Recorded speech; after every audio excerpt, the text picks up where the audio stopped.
Hello student, स्वागत है आपका अपने यूट्यूब चैनल पे। इस चैनल पे हम यूपीएससी से रिलेटेड कंटेंट को स्टडी करते हैं और उसे इजी से इजी लैंग्वेज में समझने की कोशिश करते हैं। अभी तक हम क्लास 7th की हिस्ट्री के 5 चैप्टर जो है वो कंप्लीट कर चुके हैं। आज का जो हमारा चैप्टर है वो बात करता है भक्ति के बारे में। ठीक है, तो इस चैप्टर में मेनली हम देखेंगे कुछ भक्ति मूवमेंट्स के बारे में और कुछ सेंट्स के बारे में। कुछ सेंट्स सूफी सेंट्स हैं, ठीक है, तो उनकी क्या क्या फिलोसॉफीज़ रही हैं वो सब। चैप्टर का नाम है डिवोशनल पाथ टू डिवाइन, कि एक भक्त का जो है वो भगवान के प्रति जो है उससे मिलाने वाला रास्ता, इस तरीके का जो है हम बोल सकते हैं। अब भी आपने जो है बहुत सारे लोगों को परफॉर्म करते देखा होगा रिचुअल्स, ठीक है, वर्शिप करते देखा होगा, भगवान की पूजा करते हुए, भजन गाते हुए देखा होगा, कीर्तन करते हुए, कव्वालीस करते हुए। तो ये सब किया जाता है और साथ में भगवान का नाम लेते हुए देखा होगा साइलेंस में, ठीक है, अकेले बैठे हुआ कोई भगवान का नाम ले रहा है, इस तरीके से आपने कभी देखा होगा, नोटिस किया होगा कभी उनकी आंखों में आंसू भी। तो ये सब जो है वो बताता है उनका इंटेंस डिवोशन, किसके प्रति? गॉड के प्रति। गॉड के प्रति उनका इंटेंस डिवोशन जो है वो बताता है, और उसी को हम क्या कहते हैं? भक्ति। तो व्हाट इज़ भक्ति?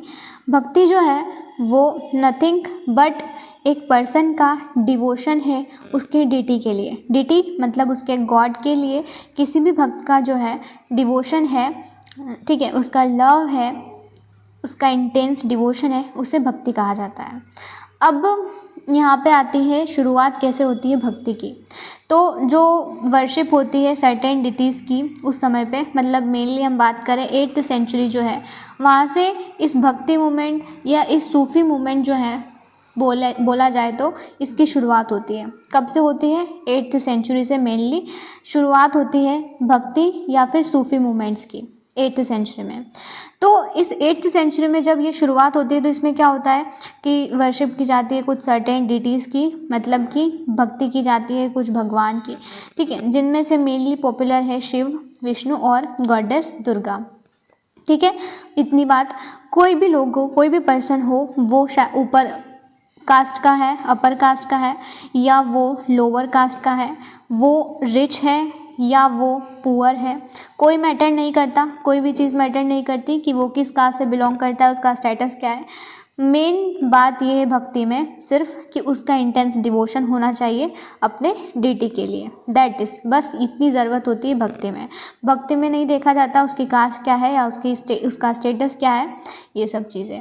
अब ये जो सुप्रीम गॉड का आइडिया है वो क्या है, वो किस चीज़ के बारे में बात करता है? देखो, मेनली पूरा बुक जो है वो बात करेगी भक्ति से रिलेटेड, कुछ सेंट्स के से रिलेटेड, ठीक है, उनकी फिलोसॉफी से रिलेटेड।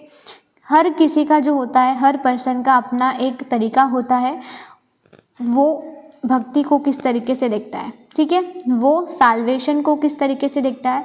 साल्वेशन मतलब होता है मुक्ति, ठीक है, तो उसके लिए मुक्त होने का क्या मार्ग है वो हर पर्सन का जो है अलग अलग होता है। हर पर्सन की सोच, हर पर्सन की आइडियोलॉजी अलग होती है। तो यहाँ पे बात हो रही है कि ये सुप्रीम गॉड का आइडिया क्या है। सुप्रीम गॉड का आइडिया क्या है? देखो, पहले क्या हुआ करते थे, बड़े बड़े किंगडम्स हुआ करते थे, ठीक है, वो हमें पता है। अलग अलग ग्रुप जो है वो गॉड और गॉडेस की वर्शिप किया करते थे, ये भी हमें पता है। वो सारे मिलके, ठीक है, तो फिर ऐसे ऐसे टाउन्स है, ट्रेड है, एम्पायर, ये सब डेवलप होते हैं, किंगडम्स आगे बढ़ते हैं और नए आइडियाज़ जो हैं वो इमर्ज होना स्टार्ट करते हैं। अभी तक सिर्फ गॉड गॉडेस जो है उनकी भक्ति की जा रही थी। फिर अब जो है क्या आ गया है? आइडियाज़। किस तरीके के आइडियाज़? कि आफ्टर द डेथ क्या होता है, ठीक है, ये बर्थ रीबर्थ का साइकिल क्या है, ठीक है, इन सब चीज़ों में लोग अपना दिमाग लगाने लग गए, जानने की कोशिश कि हमारा पर्पस क्या है लाइफ में आने का, वो सब चीज़ें। तो अब भक्ति का कुछ और मीनिंग निकालने लग गए हैं लोग, ठीक है। इस तरीके की जो है ये ग्रोथ हो रही है हमारी आइडियोलॉजी में, हमारी सोच जो, हमारे आइडियाज़ जो है वो डेवलप होने लग गए। जैसे कि किस तरीके से आइडिया है कि हमारा जो ये बर्थ और रीबर्थ का साइकिल है ना, वो हमें परफॉर्म करेंगे। हम जब हमारे अच्छे और बुरे कर्म जो है हमारे इस बर्थ और रीबर्थ के साइकिल को चलाते हैं, ठीक है। काउंटलेस काउंटलेस हम इतना काउंट भी नहीं कर सकते, इतने हमारे जन्म हो चुके हैं, आगे होने वाले हैं। ये जो बर्थ और रीबर्थ का जो ये साइकिल है ना, ये सब अफेक्ट होता है हमारे अच्छे और बुरे कर्मों की वजह से। जब तक हम हमें अच्छे बुरे कर्म करते रहेंगे तब तक हमें इस साइकिल को फॉलो करना पड़ेगा। इस तरीके के आइडिया। फिर दूसरे और आइडियाज़, जैसे कि जो सारे ह्यूमन बींग्स होते हैं वो इक्वल नहीं होते एक दूसरे के। क्यों इक्वल नहीं होते? ये भी आइडियाज़ हैं, ठीक है, उस समय के लोगों के। क्यों इक्वल नहीं होते? क्योंकि हर किसी को एक पर्टिकुलर ग्राउंड पे बर्थ मिलता है। मतलब कि क्या इसका मतलब है? देखिए, जैसे कि एक पर्सन का बर्थ होता है किसी नोबल फैमिली में, ठीक है, या फिर मान लो किसी रिच फैमिली, तो ऑलरेडी उसके पास में एक प्रिविलेज आ गया कि वो भी क्या है, रिच है। अगर वो किसी पुअर फैमिली में उसका बर्थ होता है तो उसके पास में फिर से वही सिचुएशन आएगी कि उसे भी क्या होना पड़ेगा, पुअर। तो उसके पास में ये स्टेटस है, तो कोई भी पर्सन अनइक्वल है। हर पर्सन जो है वो अनइक्वल है, इक्वल नहीं है किसी से भी, अगर हमें बर्थ की बात करूँ। इस तरीके की आइडियोलॉजी उन लोगों की रहती है। दूसरा यहाँ पे बात होती है कि बिलीफ है कि ये जो बर्थ, यही मैंने बताया नोबल फैमिली का, ठीक है, हाई कास्ट का और उनकी क्लास का, ये सब। अब कुछ लोग जो हैं इस चीज़ को फॉलो करते हैं कि हाँ ये सही है, ये सही है। कुछ लोग इस चीज़ को फॉलो नहीं करते हैं, वो इस आइडिया से बिल्कुल भी फैमिलियर नहीं है या उसको अनईजी मानते हैं। तो वो बुद्धा की टीचिंग और जैन के आइडियाज़ को हैं उनको ज़्यादा इम्पोर्टेंस देने लगते हैं, बुद्धाज और जैनास, ठीक है। अब इनकी आइडियोलॉजी क्या बात करती है? वो कहती है कि हम इस सोशल डिफरेंस से को क्या कर सकते हैं, तोड़ सकते हैं, ठीक है। इस सोशल डिफरेंस से हम ओवरकम हो सकते हैं अच्छे कर्म करके, ठीक है। अगर हमें किसी पुअर फैमिली में जन्म मिलता भी है, हमारा बर्थ होता भी है, तो भी हम इस जो हमारे पास में ये सोशल डिफरेंस आया है ना सोसाइटी में, इसको हम ओवरकम कर सकते हैं। दूसरा वो कहते हैं बुद्धिज्म और जैनिज्म में कि इस रीबर्थ की साइकिल जो है ना, इसको हम ब्रेक कर सकते हैं पर्सनल एफर्ट से। अब पर्सनल एफर्ट का मतलब है साल्वेशन, या फिर बौद्धिज्म में इसको बताया गया है निर्वाण प्राप्त करके हम जो है इस रीबर्थ की साइकिल से क्या हो सकते हैं, बाहर हो सकते हैं। तो अब लोगों को जो इजी लगता है वो उस तरफ मुड़ जाता है, ठीक है। जिस पर्सन को जो आइडियोलॉजी सही लगती है वो उसको चूज़ करता है। इसी तरीके से एक सोसाइटी है, कुछ लोग अलग तरीके की आइडियोलॉजी फॉलो कर रहे हैं, कुछ लोग अलग तरीके की आइडियोलॉजी फॉलो करते हैं। फिर मतलब जैसे कि मैंने बताया, कुछ बुद्धिज्म और जैनिज्म के टीचिंग्स को फॉलो करने लग जाते हैं। फिर कुछ लोग वही अपने आइडियाज़ जो हैं उन्हीं से अट्रैक्टेड है। कुछ लोग फील करते हैं कि जो आइडिया है सुप्रीम गॉड का, उनकी तरफ अट्रैक्ट होते हैं। उनकी तरफ अट्रैक्ट होते हैं मतलब कि वो चाहते हैं कि हमारा जो डिवोशन है, हमारी जो भक्ति है वो किस तरीके की है, हमारे भगवान के प्रति, ठीक है, कि एक सुप्रीम गॉड का जो आइडिया है उनसे मिलने का या फिर उनमें एक हो जाने का, ठीक है, वो आइडिया से वो अट्रैक्ट होते हैं कुछ लोग। फिर ये जो भगवत गीता में जो आइडिया दिया गया है, ठीक है, जो आइडिया दिया गया है भक्ति का, ठीक है, किसका? भगवत गीता में दिया गया आइडिया भक्ति का। उसमें जो भक्ति मार्ग बताया गया है उस चीज़ से लोग अट्रैक्ट होते हैं, ठीक है, बर्थ रीबर्थ के साइकिल से अट्रैक्ट होते हैं। तो इस तरीके के एक ही सोसाइटी में है, कुछ लोग इस रास्ते पे, कुछ उस रास्ते पे, कुछ तीसरे रास्ते पे, इस तरीके से अलग अलग आइडियोलॉजी को फॉलो कर रहे हैं। एक ही एरा है, एक ही समय है, एक ही सेंचुरी चल रही है। यहाँ पे बताया गया है कि जो आइडिया भक्ति का वो दिया गया है भगवत गीता में, ठीक है, भक्ति का आइडिया भगवत गीता में दिया गया है, जो कि हिंदुओं की एक सेक्रेड बुक है, ये तो तुम्हें पता ही होगा। दूसरा यहाँ पे ये भी हमें पता चला कि 3 जो गॉड है या 3 जो डिटीज़ हैं उन पे मेन फोकस है, या फिर वो ज़्यादा पॉपुलर है उस समय पे, जिसमें है शिव, विष्णु और दुर्गा, ठीक है। तो ये सुप्रीम डिटीज़ हैं जिनकी वर्शिप की जाती है, उनके लिए इलेबरेट रिचुअल्स जो है वो परफॉर्म किए जाते हैं। उसी समय पे गॉड गॉडेस जो है वो उनको वर्शिप की जाती है अलग अलग एरियाज़ में, और उनको आइडेंटिफाई किया जाता है कि वो शिव, विष्णु या दुर्गा इनमें से ही कोई एक है। मतलब कि बहुत बड़ा सब कॉन्टिनेंट है, उसमें अलग अलग जगह पे लोग अलग अलग देवी देवताओं की जो है वो पूजा कर रहे हैं, अलग अलग गॉड गॉडेस की पूजा कर रहे हैं, वर्शिप कर रहे हैं, ठीक है। पर वो यही मानते हैं कि ये जो है विष्णु, शिव शिव या दुर्गा इन तीनों में से किसी एक का ही रूप है, ठीक है। इस तरीके से वो वर्शिप कर रहे हैं, मतलब मेन पॉपुलैरिटी जो है वो इन तीन गॉड गॉडेस की है, मतलब गॉड गॉडेस की है, शिव, विष्णु और दुर्गा की। अब लोग जो है वो जो पुराण जो है उनमें जो मेंशन की गई है टेक्निक्स या मेथड्स वर्शिप करने की रिकमेंड की गई है, उनको लोकल कल्ट जो है वो अपनाता है, उसमें इंट्रोड्यूस होती हैं और वो उस तरीके की जो मेथड है उसको यूज़ करना स्टार्ट कर देते हैं। अब इस तरीके की वर्शिप जो है लोग स्टार्ट कर चुके। अभी तक तो सिंपल चल रहा था, अब पुराण जो है, जो हमारे स्क्रिप्चर्स हैं उनमें जो मेंशन है मेथड कि इस तरीके से वर्शिप करनी चाहिए, उस तरीके की जो है इंट्रोड्यूस होती हैं लोकल कल्ट में। अब यहाँ पे आता है कि जो आइडिया ऑफ भक्ति है वो पॉपुलर होता है बुद्धिज्म और जैनिज्म में भी, ठीक है। दोनों भक्ति के आइडिया को अडॉप्ट भी करते हैं, उनके बिलीव्स को, और वो अपनाते हैं, ठीक है, बुद्धिस्ट और जैनिज्म भी। आगे बढ़ते हैं, ये हमारा भक्ति का मेनली भक्ति क्या है, ठीक है, एक पर्सन का डिवोशन अपने गॉड के लिए, उसे हम भक्ति कहते हैं। बस हर किसी का अपना अलग चॉइस हो सकता है गॉड को पाने का, ठीक है, साल्वेशन पाने का, बट मेन पर्पस जो है वो क्या है, साल्वेशन है, उनको पाना। बस तरीका अलग अलग हो सकता है, रास्ता पाथ जो है वो अलग अलग हो सकता है, लेकिन जो मेन एक वहाँ पहुँचने का, जहाँ पहुँचना है वो एक वही है, ठीक है। कौन है वो, गॉड है या है वो साल्वेशन, ठीक है, मुक्ति। अब यहाँ पे बात आती है कि न्यू काइंड ऑफ भक्ति इन साउथ इंडिया। यहाँ पे मेनली हम साउथ इंडिया पे फोकस्ड हैं, ठीक है, साउथ इंडिया, नॉर्थ इंडिया की भी बात करेंगे, लेकिन अभी साउथ इंडिया में कि यहाँ पे किस तरीके की जो है आइडियोलॉजी, फिलोसॉफी चल रही है भक्ति को लेकर। यहाँ पे मेनली आपको देखने को मिलेंगे नैनर्स और अलवर्स। नैनर्स जो होते हैं वो भगवान शिव के डिवोटी होते हैं, ठीक है, इनका डिवोशन होता है भगवान शिव के लिए, कौन, नैनर्स का, और अलवर्स का होता है विष्णु भगवान के लिए। तो ये हमको देखने को मिलेंगे 7th से लेके 9th सेंचुरी के बीच में। ज़्यादातर इनका जो है वो बोल सकते हैं ये ज़्यादा फैले, उन्होंने अपने भक्ति के आइडियाज़ को फैलाया इस समय पे, मेनली 7th से लेके 9th सेंचुरी में आपको ये देखने को मिलेंगे अलवर्स और नैनर्स। तो नैनर्स कौन है, भगवान शिव के भक्त, और ये जो अलवर्स हैं, नैनर्स जो है वो भगवान शिव के भक्त हैं और अलवर्स अपने विष्णु के भक्त हैं। तो ये जो अलवर्स और नैनर्स हुआ करते थे ना, मेनली ये बिलोंग करते थे अनटचेबल्स, मतलब लोअर कास्ट से बिलोंग करते थे ये मेनली, और इनका मेन ये जो था अर्डेंट लव भगवान शिव और विष्णु के लिए, और पाथ टू साल्वेशन, कि जब ये भगवान शिव और विष्णु की पूजा करेंगे, इनकी वर्शिप करेंगे, इनके लिए जो इनका प्यार है वो ही इनको साल्वेशन तक ले जाएगा, मतलब मुक्ति तक ले जाएगा, ठीक है, ये बताते हैं। फिर बाद में इनकी यहाँ पे बात आती है कि बहुत सारे अलग अलग प्लेस पे जो है ये विज़िट करते हैं, नैनर्स और अलवर्स अलग अलग प्लेस पे जाते हैं, वहाँ पे अपने भक्ति के आइडियाज़ को जो है वो फैलाते हैं, बताते हैं लोगों को।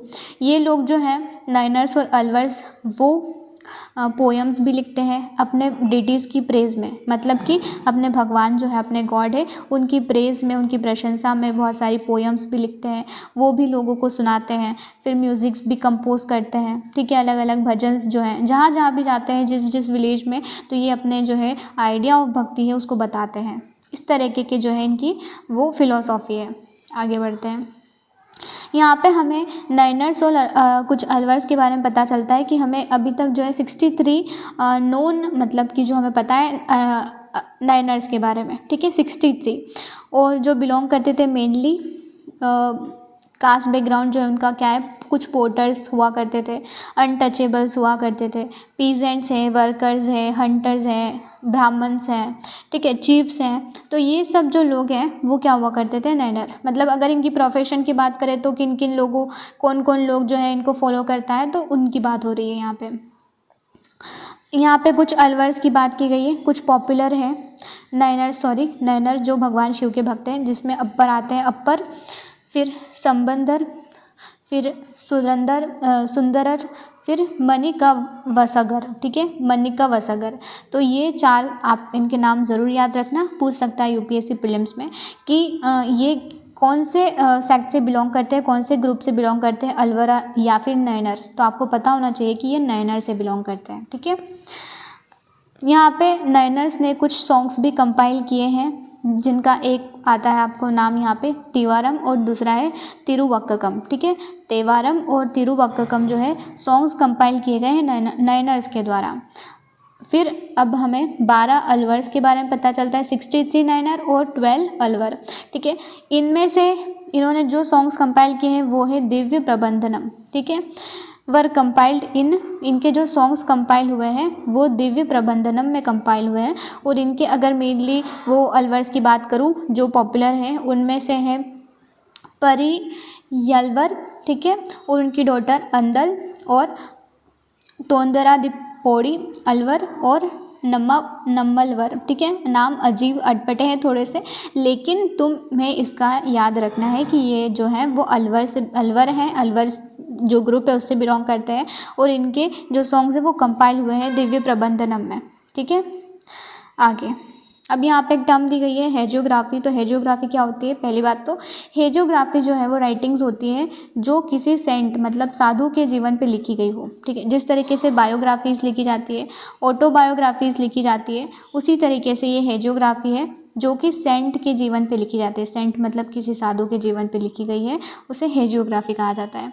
अब हम 8th सेंचुरी से ये शुरुआत होती है भक्ति सूफी मूवमेंट की। ठीक है, पर अब आते हैं हम 10th से लेके 12th सेंचुरी पे।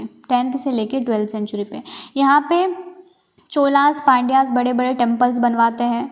अब मैंने पिछले चैप्टर में तुम्हें बताया था कि टेम्पल्स क्यों बनवाए जाते थे। मेनली फोकस हुआ करता था कि वो पावर है, पावर को बताते हैं किंग की, वो वेल्थ को बताते हैं किंग की, किंगडम की। तो इस तरीके से मेनली जो है वो टेम्पल बिल्ड करवाए जाते थे। तो चोलास और पांड्यास जो है वो टेम्पल बनवाते हैं और बहुत सारे जो सेंट पोएट्स हैं उनको विज़िट करते थे और अपनी जो भक्ति ट्रेडिशन से अपनी जो भक्ति है उसको स्ट्रॉन्ग करते थे। ठीक है, टेम्पल्स में जाके भगवान की वर्शिप करके, अपने गॉड की वर्शिप करके ये अपना जो भक्ति है उसको और भी ज़्यादा मजबूत करते थे।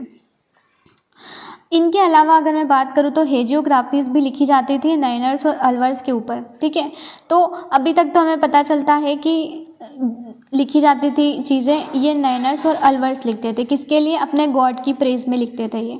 पर अब इनके बारे में भी, अलवर्स और नयनर्स के बारे में भी लिखी जाती थी क्योंकि ये सेंट है, साधु है। ठीक है, एक तरीके से तो अपने धर्म का प्रचार या फिर अपने भगवान का प्रचार कर रहे हैं, तो इनके ऊपर भी जो लिखा जाता था ना बायोग्राफीज़ इनकी, उनको हेजियोग्राफीज़ कहा जाता या फिर रिलीजियस बायोग्राफी भी बोल सकते हैं।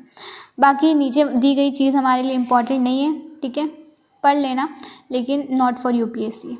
आगे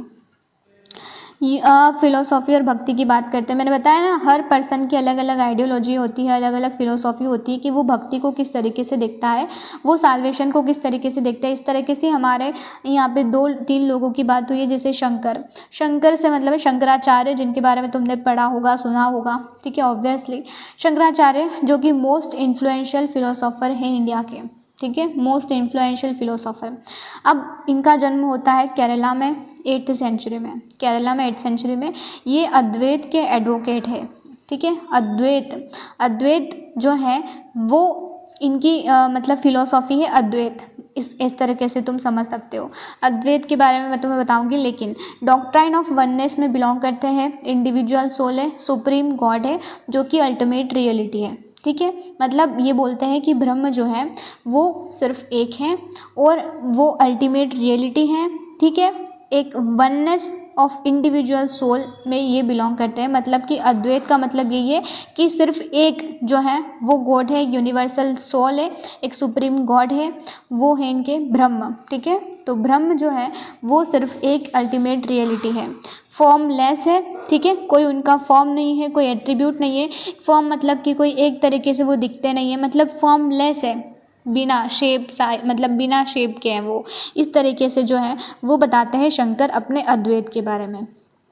ये बोलते हैं कि इनके अलावा बाकी सब माया है, सब इल्यूजन है, सब अपना स्वप्न है। ठीक है, ब्रह्म के अलावा सब कुछ स्वप्न है, सब माया है।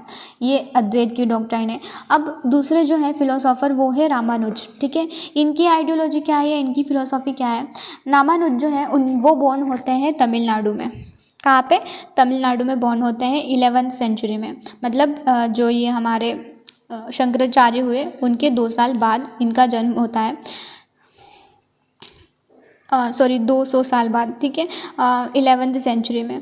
तो डीपली इन्फ्लुएंस्ड है अलवर्स से, ठीक है। ये आइडियोलॉजी में बिलीव करते हैं किसकी, अलवर्स की। अलवर्स मतलब कि जो भगवान विष्णु के भक्त हैं उनकी, कि ये मानते हैं कि भगवान विष्णु के लिए डिवोशन, इंटेंस डिवोशन जो है इनका, वही इनको साल्वेशन की तरफ ले जा सकता है। विष्णु भगवान की भक्ति करके ही इनको क्या हो सकता है, मुक्ति प्राप्त हो सकती है। इस तरीके की आइडियोलॉजी में रामानुज जो है वो बिलीव करते हैं। रामानुज जो है उनकी डॉक्ट्राइन क्या है, वशिष्ठ द्वैत की, ठीक है। वशिष्ठ द्वैत की qualified oneness is in that soul even when united with the supreme God remain distinct, ठीक है, कि जब भगवान के साथ में ये मिल जाएंगे तब भी वो क्या रहेगी, डिस्टिंक्ट रहेगी।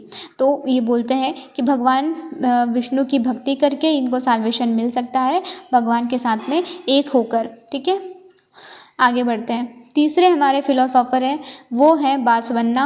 बासवन्ना इनिशिएट करते हैं वीराशैव मूवमेंट, चलाते हैं ये इनके 2 कंपेनियन के साथ में। 2 कंपेनियन मतलब इनके साथी बोल सकते हैं, जो इनका साथ देते हैं इस मूवमेंट को चलाने में, वीराशैव मूवमेंट, जो है अल्लमा प्रभु और अक्कामा देवी, ठीक है। ये इनके 2 फॉलोवर है या इनके 2 कंपेनियन है, इनके साथी है, अल्लमा प्रभु और अक्कामा देवी है। वीराशैव मूवमेंट, याद रखना मूवमेंट क्या है, किसने इनिशिएट किया है, बासवन्ना ने। अब ये मूवमेंट शुरू होता है कर्नाटक में मिड 12वीं सेंचुरी में। वीराशैव जो है वो, ये मूवमेंट का मतलब क्या है कि ये आर्ग्यू करते हैं कि जो ब्राह्मणिकल आइडियाज़ हैं, मतलब ब्राह्मण ने जो भी बताए गए हैं चीज़ें कि वर्ण सिस्टम है या डिफरेंट सोसाइटी में जो है, या बताया गया है कि नोबल लोगों का बर्थ, वो बताया गया है कि हमारा जो बर्थ ही हमारा डिसाइड कर देता है फ्यूचर कि हम क्या होंगे, ठीक है, कि किसी का बर्थ अगर नोबल फैमिली में हुआ तो वो भी नोबल होगा। इस तरीके की चीज़ों में ये बिलीव नहीं करते। इनका मूवमेंट इन्हीं लोगों के खिलाफ है, इन्हीं आइडियोलॉजी के खिलाफ है, ठीक है। इनकी फिलोसॉफी कुछ इस तरीके की है कि हम जो है नहीं मानते कास्ट सिस्टम को, जो ब्राह्मणिकल आइडियाज़ है उनको नहीं मानते हैं हम। बाकी और वुमन के साथ में आप जिस तरीके का ट्रीटमेंट कर रहे हैं, उन्हें लोअर समझ रहे हैं, तो वो भी हम नहीं मानते हैं।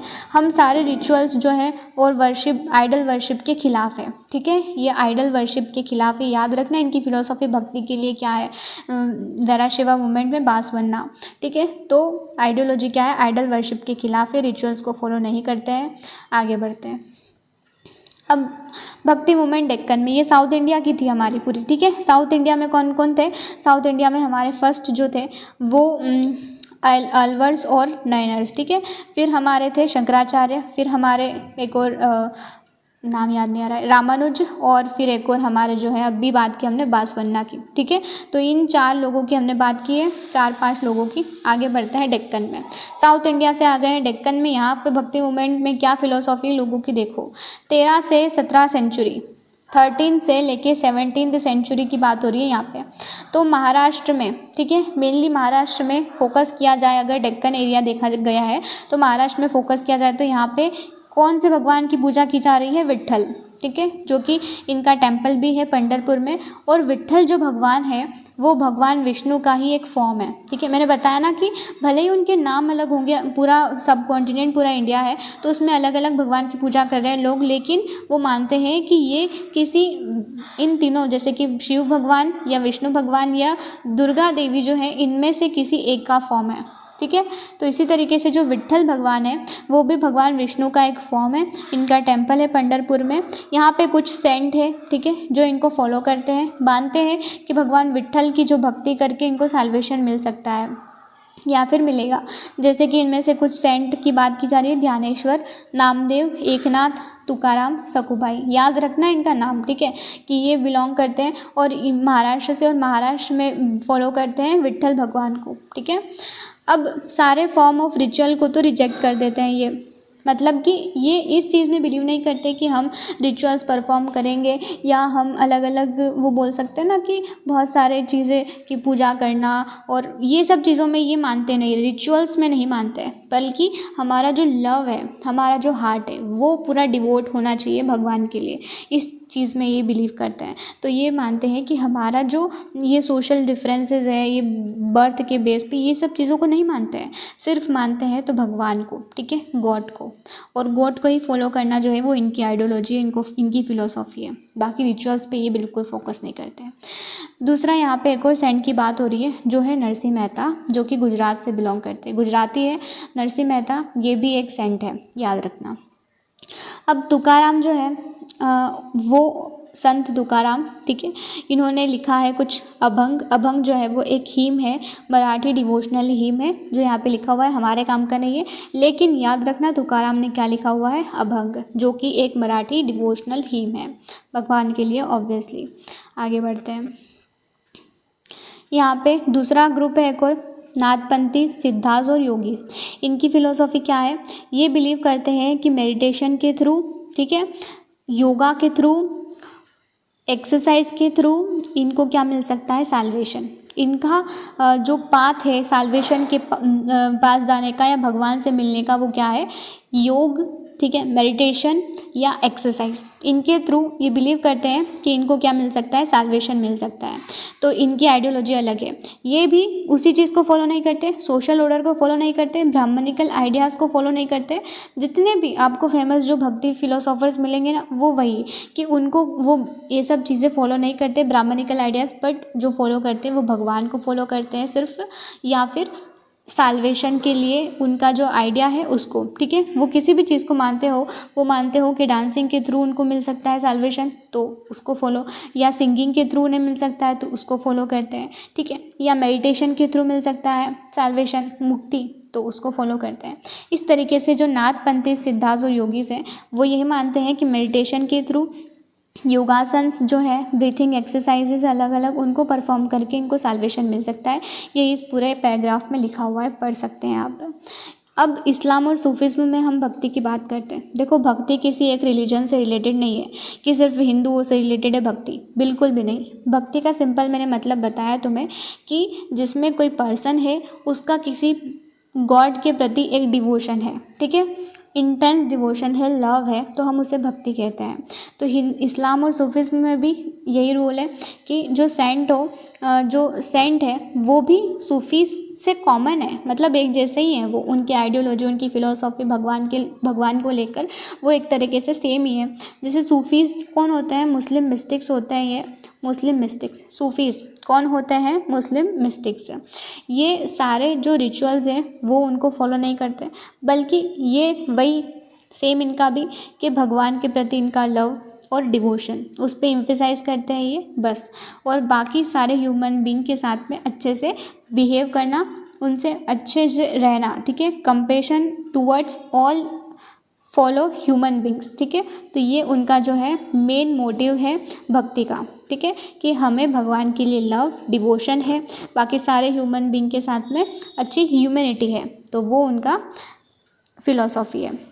इस्लाम जो है वो प्रोपोगेट करता है स्ट्रिक्ट मोनोथिज्म। स्ट्रिक्ट मोनोथिज्म का मतलब है कि सिर्फ एक जो इनके भगवान है, एक डिटी पे फोकस करते हैं। ये इस्लाम जो है वो, इस्लाम जो एक धर्म है वो सिर्फ एक जो गॉड है उसको फॉलो करते हैं, मोनोथिज्म में बिलीव करते हैं, ठीक है। इनके हॉली लॉ हैं शरीयत और इस्लाम की थियोलॉजी, इसके थ्रू इनको क्या मिलता है, साल्वेशन या गॉड, अपने भगवान जो है वो, इस तरीके से यहाँ पे बताया गया है। अब सूफीज़ जो है वो रिजेक्ट करते हैं सारे रिचुअल्स, जिस तरीके से मैंने बताया, सारे बिहेवियर्स जो भी इस सोसाइटीज़ में बताया कि मुस्लिम रिलीजियस स्कॉलर्स जो भी डिमांड करते हैं, वो इस सारी चीज़ों को सूफीज़ जो है वो रिजेक्ट करते हैं। सूफीज़ सिर्फ मानते हैं कि उनका भगवान के प्रति जो लव है, जो उनका डिवोशन है, और सारे ह्यूमन बींग के साथ में जो उनका कंपेशन है, वही उनको जो है साल्वेशन का मार्ग है, या फिर भगवान के प्रति उनको ले जा सकता है, भगवान के पास। आगे सूफीज़ जो हैं वो भी पोएम्स कंपोज करते हैं, जिस तरीके से हमने देखा महाराष्ट्र में जो सेंट मिले आपको, जो भगवान विट्ठल की जो वर्शिप करते हैं, इसी तरीके से सूफीज़ और वो पोएम्स लिखते हैं, भजन्स लिखते हैं, ठीक है, वो अलग अलग लोगों तक पहुंचाते हैं। अलवर नयनर जो थे वो भी पोएम कंपोज करते थे। तो इस तरीके से सूफी जो हैं वो भी पोएम्स को कंपोज करते हैं, अपनी फीलिंग्स को एक्सप्रेस करते हैं और लोगों तक पहुंचाते हैं। अब जो ग्रेट सूफीज़ हैं सेंट्रल एशिया के, उनके कुछ नाम दिए गए हैं, याद रखना, जैसे कि गज़ली, रूमी और सादी, ये ग्रेट सूफीज़ हैं, ठीक है, सूफीज़ हैं ये, मुस्लिम मिस्टिक्स मतलब, तो गज़ली, रूमी और सादी ये सूफ़ीज़ हैं सेंट्रल एशिया के। आगे हमें पता चलता है कि इनका साल्वेशन का मार्ग जो है वो क्या है, ज़िक्र मतलब चैंटिंग करना, भगवान का नाम लेना या फिर कोई मंत्र का जाप करना कंटिन्यूअसली, ठीक है। तो वो ज़िक्र के थ्रू इन्हें मिल सकता है। दूसरा कंटेम्पलेशन के थ्रू। तीसरा इनको समा मतलब होता है सिंगिंग, कि गाते हुए या उनका भगवान का जो भजन गाते हुए या फिर जो भी उनका संगीत है उसे गाते हुए इनको मिल सकता है साल्वेशन। डांसिंग के थ्रू मतलब राग जो है उसे कहते हैं डांसिंग, तो डांसिंग के थ्रू या फिर अपनी ब्रीथिंग को कंट्रोल करके इनको क्या मिल सकता है, साल्वेशन मिल सकता है, ठीक है। ये यहाँ पे बताया जा रहा है। अब यहाँ पे बताया गया है कि सिलसिला क्या होता है, एक स्पिरिचुअल जीनोलॉजी है सूफ़ी टीचर्स की। जितने भी सूफ़ी टीचर्स कौन है, कि सूफ़ीज़ तो मैंने बताया मुस्लिम मिस्टिक्स है। टीचर्स मतलब कि लोगों को बताने वाले, लोगों को उपदेश देने वाले, अपने धर्म के लिए, अपने जो भगवान को पाने के लिए जो उपदेश देते हैं हर धर्म के लोग। इसी तरीके से जो सूफ़ी टीचर्स होते हैं वो सिलसिलास चलाते हैं। सिलसिलास मतलब कि अलग अलग सिलसिला होते हैं, हर पर्सन का अपना एक तरीका होता है भगवान को प्राप्त करने का, ठीक है। इसी तरीके से एक सिलसिला जो है वो कुछ दूसरा आइडियोलॉजी फॉलो करता है, एक सिलसिला कुछ दूसरा आइडियोलॉजी फॉलो करता है। इस तरीके से इनकी सिलसिला होता है, ठीक है। तो इसमें क्या होता है कि हर किसी का तरीका जो है, मतलब यही मेथड जो है इसकी अलग होती है, ठीक है। तो फॉलोइंग स्लाइटली डिफरेंट मेथड्स, हर सूफ़ी टीचर जो है अपना अलग तरीका जो है अपनाता है और अपने जो फॉलोवर्स है, जो स्टूडेंट्स हैं उनको बताते हैं अलग अलग तरीके से वो किस तरीके से गॉड को प्राप्त कर सकते हैं, अलग अलग रिचुअल प्रैक्टिस करके, ठीक है। हर किसी का अलग है। अब आगे बढ़ते हैं। लार्ज नंबर ऑफ़ सूफ़ीज़ जो हैं वो सेंट्रल एशिया से बिलोंग करते हैं। बाकी फिर सेंट्रल एशिया से आ गए हिंदुस्तान में 11th सेंचुरी में मेनली, ठीक है। तो मेनली ये सेटल हुए हिंदुस्तान में 11th सेंचुरी में। बाकी बिलोंग तो सेंट्रल एशिया से करते हैं ये। यहाँ पे बताया गया है कुछ इम्पॉर्टेंट चिश्ती सिलसिला एक इम्पॉर्टेंट है जो हमारे कॉन्टिनेंट में, हमारे सब कॉन्टिनेंट में फ़ेमस हुआ। चिश्ती सिलसिला, उसके कुछ टीचर्स हैं जैसे कि ख्वाजा मोइनुद्दीन चिश्ती जो कि अजमेर से बिलोंग करते हैं, कुतुबुद्दीन बख्तियार काकी जो कि दिल्ली से बिलोंग करते हैं, बाबा फ़रीद जो कि पंजाब से बिलोंग करते हैं, ख्वाजा निजामुद्दीन औलिया जो कि दिल्ली से बिलोंग करते हैं और बंदनवास गीसू दराज जो कि गुलबर्ग से बिलोंग करते हैं। याद रखना इन सब के नाम और ये कहाँ से बिलोंग करते हैं, इनकी लोकेशन क्या है, बहुत इंपॉर्टेंट है, ठीक है। यहाँ पे बताया गया है हॉस्पिसाइज मतलब क्या होता है, इसका मतलब होता है कि house of rest for travellers, की जब कोई ट्रैवल कर रहा होता है या पिलग्रिम्स भी हो सकते, धर्म यात्री भी हो सकते हैं जो एक जगह से दूसरी जगह अपने धर्म का उपदेश दे रहे हैं, अपने धर्म के बारे में बता रहे हैं, तो वो जहाँ पे रहते हैं ना, कहीं पे ठहरेंगे धर्मशाला जिस तरीके से, तो इस तरीके उनको हॉस्पिस कहा जाता है। जो ट्रैवलर्स होते हैं वहाँ पे रहते हैं, रेस्ट करते हैं, तो उसे हम कहते हैं हॉस्पिसेस, ठीक है। आगे अब जो मुस्लिम सूफ़ी मास्टर जो होते थे ना वो असेंबलीज़ होल्ड करते थे, असेंबलीज़ लगाते थे, ठीक है, जहाँ पे सब इकट्ठा होंगे, बातें करेंगे, कुछ डिस्कशन करेंगे स्पिरिचुअल मैटर्स पे, और भगवान जो सेंट है, मतलब सेंट हमारे जो धर्मगुरु होते हैं उनसे हम आशीर्वाद लेते हैं ना, इसी तरीके से जो साधु होते हैं, संत होते हैं, उनसे हम आशीर्वाद लेते हैं। इसी तरीके से वहीं पे खनखा और हॉस्पिस जिसे कहा जाता है, वहाँ पे ये लोग डिस्कस करते थे स्पिरिचुअल मैटर्स और भगवान से या फिर जो इनके धर्मगुरु हुआ करते थे सेंट, उनसे ब्लेसिंग्स लेते थे, ठीक है, आशीर्वाद लेते थे। म्यूज़िक्स और डांस सेशंस को भी अटेंड करते थे, मतलब मैंने बताया ना म्यूज़िक से भी इनको साल्वेशन मिल सकता है, डांस से भी, तो अलग अलग इनका यहाँ पे मेथड है। अब जो अक्सर जो लोग क्या करते थे, अट्रीब्यूटेड सूफ़ी मास्टर्स विथ मिरेक्युलस पावर्स, कि ये सूफ़ी मास्टर्स की बहुत ही मिरेक्युलस पावर्स हुआ करती थी जो क्या कर सकती थी, दूसरों को रिलीव कर सकती थी। मतलब हम नहीं बोल सकते इसके पास में कुछ चमत्कार है, कुछ ऐसे संत होते हैं, कुछ महात्मा होते हैं जो बहुत ही ज़्यादा इनलाइटेंड होते हैं, तो उनके पास में कुछ पावर्स कुछ थोड़ी बहुत होती हैं, तो हमें उनके पास में जाके बहुत अच्छा फील होता है, ठीक है। इसी तरीके से यहाँ पे लोग मानते थे कि जो सूफ़ीज़ मास्टर्स उनके जो थे उनके पास में कुछ मिरेक्युलस पावर थी, ताकि जो उनकी इलनेस है, उनकी जो बीमारी है, उनके जो दुख हैं, उन परेशानी, उनको तकलीफ़ को ख़त्म कर सकती थी। फिर तोम्बोर दरगाह जो है of Sufi saint became place of pilgrimage, ये जो धर्म एक बोल सकते हैं ना, हमारा एक प्लेस होता है जहाँ पे हम जाते हैं, ठीक है। जैसे धार्मिक प्लेस होता है, कोई भी जगह होती है धार्मिक, वहाँ पे जाके हम हमारे भगवान को याद करते हैं, गॉड को याद करते हैं। इसी तरीके से यहाँ पे भी इनके जो पिलग्रिमेज के प्लेस हुआ करते हैं, जिनको तोम्ब या फिर दरगाह कहा जाता है, ठीक है। सूफी सेंट के कुछ दरगाह या तोम्ब हुआ करते हैं जहाँ पे लोग जाते हैं, उनकी भगवान की वर्शिप करते हैं। इस तरीके से यहाँ पे बताया गया है। आगे बढ़ते हैं। न्यू रिलीजियस इन नॉर्थ इंडिया। नॉर्थ इंडिया में नया रिलीजन किस तरीके से, अब डेक्कन की तो बात हो गई है हमारी, ठीक है। इस साउथ इंडिया की भी बात हो गई है। अब हम चलते हैं नॉर्थ पे। नॉर्थ इंडिया में किस तरीके से भक्ति का माहौल चल रहा है। 13वीं सेंचुरी पे आ गए हम डायरेक्ट। अब 8 की बात हो गई, फिर 11 से 17 की बात हो गई, सूफीज़ आए जिसमें कि अब हम बात कर रहे हैं 13वीं सेंचुरी की, जिसमें नॉर्थ इंडिया पे होगी। नॉर्थ इंडिया में 13वीं सेंचुरी में क्या होता है, एक नई ही लहर चलती है भक्ति मूवमेंट की, ठीक है। इसमें क्या होता है, सारे इस्लाम, ब्राह्मणिकल, हिंदुइज़्म, सूफीज़्म, अलग अलग भक्ति के स्टैंड लेने वाले अलग अलग आइडियोलॉजी के लोग, फिलोसॉफी के लोग, नाथपंथी, सिद्धांत, योगीस एक दूसरे को इन्फ्लुएंस करने लगते हैं, ठीक है। इन सब का इन्फ्लुएंस देखने को मिलेगा यहाँ पे 13वीं सेंचुरी में। ये सारे जो लोग हैं वो एक दूसरे को इन्फ्लुएंस कर रहे हैं, अपने अपने आइडियाज़ एक दूसरे को बता रहे हैं। एक दूसरे को इन्फ्लुएंस करने का मतलब क्या होता है कि तुम्हारे कुछ आइडियाज़ जो है उनसे मैं इम्प्रेस हुई, मेरे कुछ आइडियाज़ से तुम इम्प्रेस हुए, तो हम दोनों ने एक दूसरे को क्या इन्फ्लुएंस किया, ठीक है। तुम्हारे आइडियाज़ ने मुझे इन्फ्लुएंस किया। इस तरीके से ये सारे जो अलग अलग ग्रुप के लोग हैं, अलग अलग सेक्ट के लोग हैं, वो एक दूसरे को इन्फ्लुएंस कर रहे हैं। और लोग जो हैं वो इस चीज़ में इंटरेस्ट ले रहे हैं, भक्ति के जो आइडियाज़ हैं उनमें लोग आ रहे हैं, ठीक है, फॉलो कर रहे हैं। इसी तरीके से यहाँ पे कुछ लोगों के बारे में पता चलता है। कबीर जो है, बाबा गुरु नानक है, वो सारे ऑर्थोडॉक्स रिलीजन जो है उनको क्या करते हैं, रिजेक्ट करते हैं। ऑर्थोडॉक्स मतलब कि वही पुरानी घिसी पिटी सोच जो है कि ये ग्रुप जो है वो एक यही काम करेगा, यही मतलब वही डिफरेंस से रिलेटेड जो भी डिस्क्रिमिनेशन से चीज़ आती है ना, जो चीज़ आती है हमारे ह्यूमन को ह्यूमन नहीं रहने देती, ठीक है। कुछ अपर कास्ट के लोग, कुछ अनइक्वल ट्रीटमेंट है, तो वो चीज़ जो है पसंद नहीं आती लोगों को।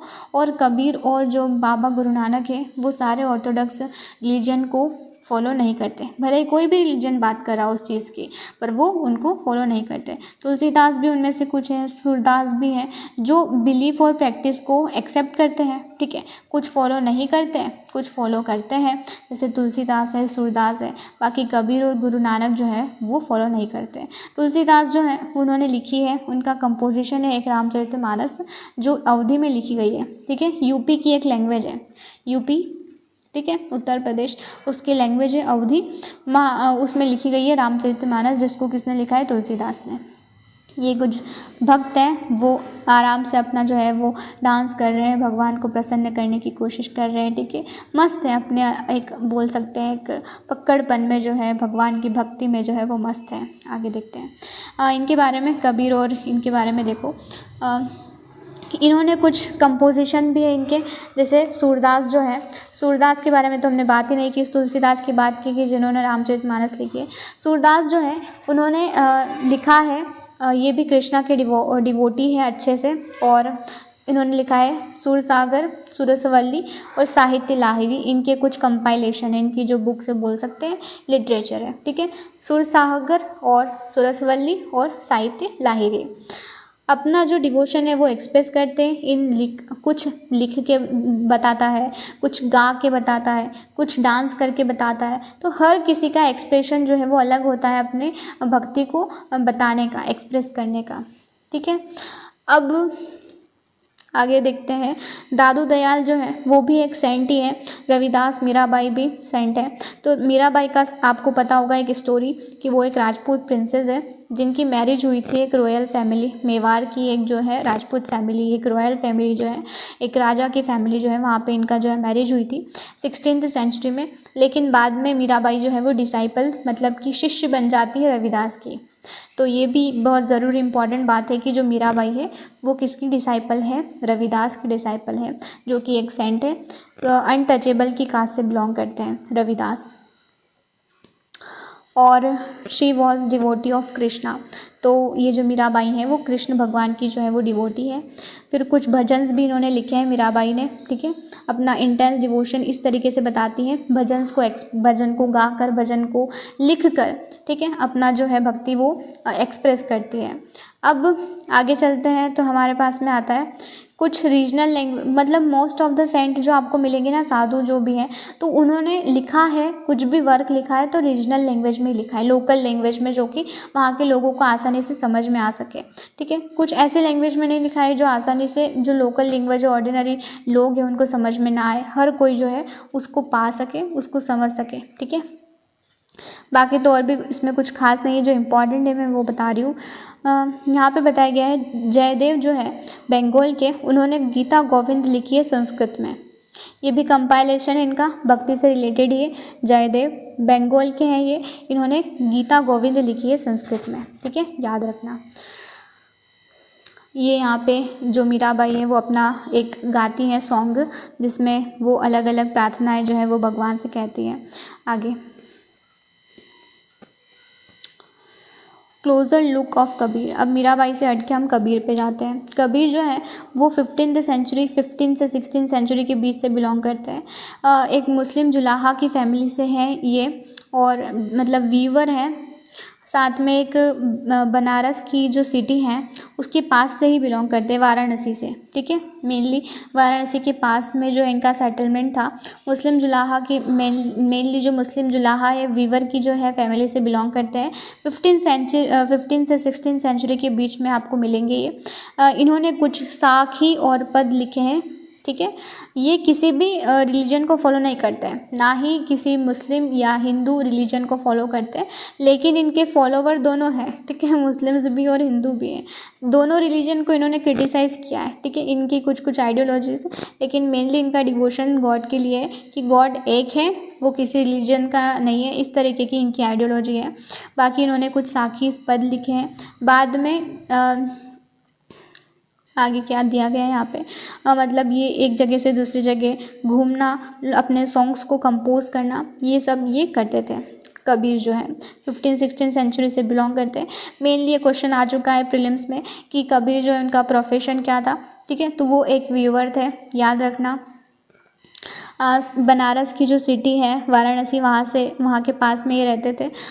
और दोनों आइडियोलॉजी को फॉलो नहीं करना, किसी भी रिलीजन को फॉलो नहीं करते थे, ठीक है। बाकी इनका यही है। आगे बढ़ते हैं तो हमें पता चलता है कि इनकी जो साखीज़ और पद है कहा जाती है, said to have been compose by him, इनके द्वारा कही गई, और जो सॉन्ग्स थे वो इनके द्वारा गाए गए, ठीक है। ये जो है इनके द्वारा गाई गई वंडरिंग भजन सिंगर्स।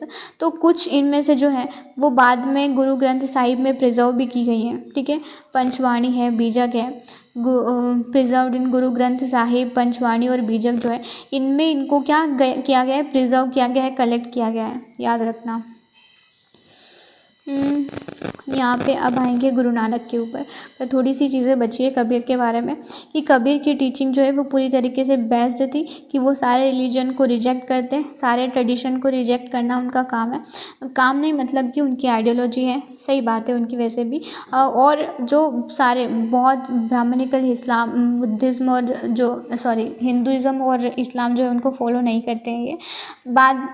पर इनकी जो लैंग्वेज है पोट्री की, वो मतलब मेनली ऑर्डिनरी लैंग्वेज है, जो आसानी से लोगों की समझ में आ सके, ठीक है। ऐसी कोई लैंग्वेज नहीं है जो लोग ना समझ सके। ये बिलीव करते हैं फॉर्मलेस सुप्रीम गॉड में, जो कि एक यूनिवर्सल पीस है, जो किसी भी फॉर्म का नहीं है, किसी रिलीजन से बिलोंग नहीं करता है। बाकी इनके दोनों फॉलोवर हैं, हिंदूज़ और मुस्लिम्स दोनों। आगे गुरु नानक के बारे में देख लो। गुरु नानक जो है उनका जन्म होता है तालवंडी, ननकाना साहिब जिसे हम कहते हैं, पाकिस्तान में अभी प्रेजेंट है, अभी प्रेजेंट पाकिस्तान में है, ठीक है। और इनका जो सेंटर है, इन्होंने अब बनाया है सेंटर करतारपुर में, ठीक है। Dera Baba Nanak on river Ravi river जो है आपने पढ़ी होगी, इंडस, झेलम, चिनाब, रावी, सतलज, ब्यास जो है वो रिवर है, और इनमें से एक रावी रिवर है, ठीक है। वहाँ पे इनका सेंटर है करतारपुर में। फिर इनके बारे में और कुछ पता चलता है कि इनके फॉलोवर्स जो थे सारी कास्ट, क्रीड, जेंडर से बिलोंग करते थे, ठीक है, इर्रिस्पेक्टिव सारे फॉलोवर्स, हर तरीके के फॉलोवर्स आपको मिलेंगे।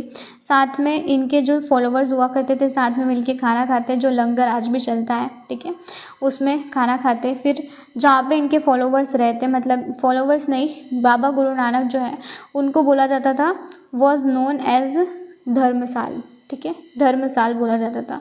और नाउ नोन एज गुरुद्वारा, मतलब जहाँ इन्होंने एक प्लेस क्रिएट किया जहाँ पे वो रहते लोग, ठीक है, तो उसे धर्मसाल या गुरुद्वारा कहा जाता है।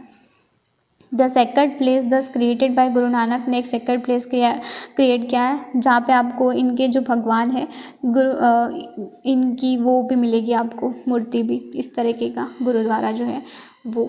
आगे देखते हैं कि इनकी डेथ हो जाती है 1359 में। बाबा गुरु नानक जो है अपॉइंट करते हैं इनके फॉलोवर लहना को इनके सक्सेसर, मतलब उत्तराधिकारी के रूप में, जिनको बाद में गुरु नानक अंगद के नाम से जाना जाता है। लहना इनके फॉलोवर थे, इनको इन्होंने अपॉइंट किया एज अ सक्सेसर, मतलब उत्तराधिकारी, और इनका फिर हम गुरु अंगद के नाम से जानने लगे। गुरु अंगद ने कंपाइल किया है, ठीक है, कंपोजिशन गुरु नानक का, ठीक है, और बाद में इनका खुद का भी इन्होंने ऐड किया और उसको बोला गया गुरुमुखी, ठीक है। तो गुरु अंगद जो हैं उन्होंने गुरु नानक का जो कंपाइलेशन, उनके बारे में जो भी चीज़ें बताई गई हैं, तो वो पूरी जो कहानी या कथा जो है और इनकी भी उनमें ऐड है, उसे बोला गया है गुरुमुखी, जिसको गुरु अंगद ने कंपाइल किए। फिर बाद में 3 सक्सेसर, जो गुरु अंगद के बाद में जो 3 सक्सेसर आए, इनके बाद में और भी 3 आए होंगे, तो उन्होंने भी गुरु नानक के बारे में फिर और कंपाइलेशन की और फिर इन्होंने वो कंपाइलेशन करके बाकी और भी लोगों को जोड़ा, जैसे कि शेख फरीद है, कबीर है, फिर भगत नामदेव है, तेग बहादुर है, इन सब का मिला के उन्होंने बनाया है गुरु ग्रंथ साहिब, ठीक है, जो कि हॉली स्क्रिप्चर है सिख की। यहाँ पे पता चलता है कि गुरु अर्जुन ने जो है वो कंपोज किया है 1604 में, ठीक है। और यहाँ पे क्या बताया जा रहा है कि 1706 में this compilation was authenticated by Guru Tegh Bahadur sun successor Guru Gobind Singh. मतलब एक के बाद एक जो है वो ट्रांसफ़र होती गई, जो लिटरेचर है, जो भी इनका जो कंपाइलेशन है वो ट्रेवल होता गया, एक जनरेशन से दूसरी जनरेशन जो है उसको कंपाइल कर रही है, उसमें और भी जोड़ रही हैं चीज़ें आज के टाइम की, और उसको बना दिया है गुरु ग्रंथ साहिब, ठीक है, याद रखना। जो इनके फॉलोवर्स हुआ करते थे गुरु नानक साहिब के, वो mainly traders, agriculturist, artisan, craftsman होते थे, ठीक है, mainly trader, agriculturist, artisan, craftsman हुआ करते थे। बाकी और क्या हो सकता है इनका, productive occupation, useful productive occupation they should adopt. बाकी तो और कुछ नहीं है। इनकी आइडियोलॉजी बताई जा रही है कि ये किस तरीके से बोल सकते हैं इनके फॉलोवर्स को क्या ज्ञान देना, वो दिस में something to do with Guru Nanak insistence that his followers must be house holder. ये चाहते थे कि इनके जो फॉलोवर्स हो मेनली हाउस होल्डर्स हो, वो अडॉप्ट करें अच्छा प्रोडक्टिव और अच्छा यूज़फुल ऑक्यूपेशन जो लोगों के मदद करे, ठीक है, ऐसा प्रोफेशन जो है इनके फॉलोवर्स चूज़ करें ताकि वो सोसाइटी में कुछ बेनिफिट दें। फिर by the beginning of 17th century में क्या होता है कि रामदासपुर जो आज के प्रेजेंट जिसे हम अमृतसर कहते हैं, वो डेवलप होता है अराउंड सेंट्रल गुरुद्वारा, जो आज के टाइम में गोल्डन टेम्पल हम कहते हैं ना, वो हरमिंदर साहिब बोलो या गोल्डन टेम्पल बोलो, ठीक है, कहाँ पे है, अमृतसर में है, जिसको पहले रामदासपुर बोला जाता था, ठीक है। तो गोल्डन टेम्पल या हरमिंदर साहिब आज के प्रेजेंट है अमृतसर में है, जिसको पहले रामदासपुर कहा जाता था, और ये बना है 17th सेंचुरी के अराउंड, 17th सेंचुरी के अराउंड। फिर क्या होता है कि जो मुग़ल एम्परर था जहांगीर, वो गुरु अर्जन देव को एग्जीक्यूट करता है, मतलब उनकी हत्या कर देता है ये, ठीक है, किसी तरीके से कि ये जो सिख्स हैं वो आगे चल के शायद हमारे लिए कुछ परेशानी खड़ी कर सकते हैं, इस वजह से जहांगीर इनकी एग्जीक्यूट कर देता है गुरु अर्जन को 1606 में। फिर सिख मूवमेंट स्टार्ट होता है इनके खिलाफ 16th सेंचुरी में, जो खालसा की शुरुआत होती है गुरु गोबिंद सिंह के द्वारा, ठीक है, 1699 में खालसा की शुरुआत होती है और ये जो है पॉलिटिकल इंस्टीट्यूशन बोल सकते हैं, पॉलिटिकल एंटिटी बन गई बाद में खालसा पंथ, ठीक है। बहुत सारे जो सिख्स हैं इसमें इन्वॉल्व हैं और इसको एक पॉलिटिकल एंटिटी बनाया गया ताकि आगे से ऐसी चीज़ वापस ना हो जो जहांगीर ने की, ठीक है। तो ये जो कहानी यहाँ पे ख़त्म हो जाती है। थोड़ी सी बातें और गुरु नानक के बारे में कि ये इम्फेसाइज कर देते हैं एक गॉड के ऊपर वर्शिप करें, आप एक भगवान को माने, साथ में सारे कास्ट क्रीड जेंडर के लोग जो हैं इनका लिबरेशन अटेंड करें, ठीक है, इंसिस्ट करते थे। और irrelevant was irrelevant for attaining he insisted the caste creed gender was irrelevant for attaining liberation पाने के लिए कोई मतलब नहीं रखना कि आपकी कास्ट क्या है, आपकी जेंडर क्या है, आपकी क्रीड क्या है, कोई मतलब नहीं रखता है, कोई भी इम्पोर्टेंट नहीं है। सिर्फ जो इम्पोर्टेंट क्या है कि भक्त होना चाहिए, पर्सन है सिर्फ वो इम्पॉर्टेंट है, ठीक है। बाकी कोई मतलब नहीं है कि आप किस कास्ट से बिलोंग करते हैं, क्या है। यहाँ पे वो बिलीव करते हैं नाम दाम स्नान के बारे में for the reasons of his teaching. नाम इनकी टीचिंग जो है वो है नाम जपना, कीर्तन करना और वंदन चखना, ठीक है।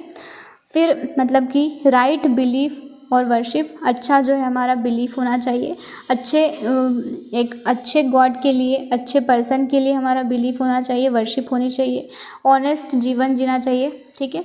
साथ में दूसरों की हेल्प करनी चाहिए, ये इनकी मेन टीचिंग्स हैं। और कबीर रविदास दादू जो है वो whose ideas were very similar to those of Guru Nanak, मतलब इन तीनों के आइडियाज़ जो है वो मेल खाते हैं गुरु नानक से। कबीर, रविदास और दादू, इन तीनों के जो आइडियाज़ हैं वो मिलते हैं गुरु नानक से। बाकी मेन चीज़ जो है मैंने तुम्हें बता दी है, बाकी इम्पॉर्टेंट नहीं है, ठीक है। चैप्टर तो ख़त्म हो चुका है। Thank you and please do like share and subscribe my channel ताकि और भी वीडियोज़ की नोटिफिकेशन आपको मिलती रहे। Thank you.